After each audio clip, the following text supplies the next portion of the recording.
Welcome to the Daily Plunge. We're in the Gospel of Mark, chapter 14, verses 43 through 52.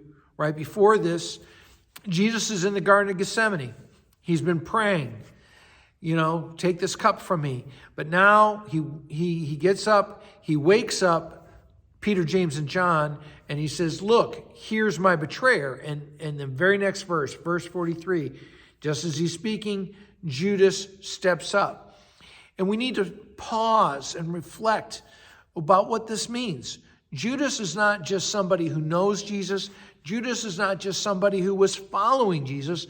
Judas was one of the 12. He was somebody that Jesus himself had selected, had chosen, had invested in. And still, he has rejected the kingdom of God. He's rejected Jesus himself. And every church goes through this, where people that we love and that we invest in, they go off astray. And it's just the nature of this world. So Judas then steps up and says, the one that I kiss, that's the one. And what he shows is the intimacy, the friendship that he has with Jesus. And that's why we continue to use Judas as an example of such betrayal, of such backstabbing, right? How did Jesus feel? What a gut punch this was to Jesus. What a gut punch it was to Peter, James, and John. And Jesus says to them, here they come, the betrayers.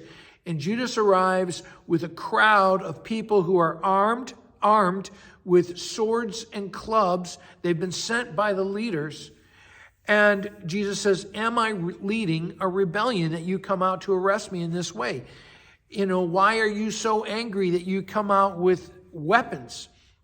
And the reason why is because he is leading a rebellion. Jesus is the prince of another kingdom. And that he is leading a rebellion against the kingdom of man. He is leading a peaceful rebellion against the violent oppression of this world. And so he represents that peace, and the world rejects it. He is, I think about what John says in his letter, that he who has overcome dwells in us, and so we also overcome. And Jesus says, what about all those times I was with you before where I was teaching in the temple? You could have gotten me then, but it wasn't the right timing. Now, in this darkness, in this garden is the timing that God has set. And so often, God has timing that we don't always understand. Jesus does. But you and I don't. Now we hear how one of those standing, a.k.a. Peter, pulls out his sword and slices off the ear of the servant of the high priest. The other Gospels tell us it is Peter. Mark doesn't, but that's okay. And then come those words that Jesus has. Lastly, everyone deserts him and flees, including this young man who runs away so fast he has no clothes on. He is so desperate to get away.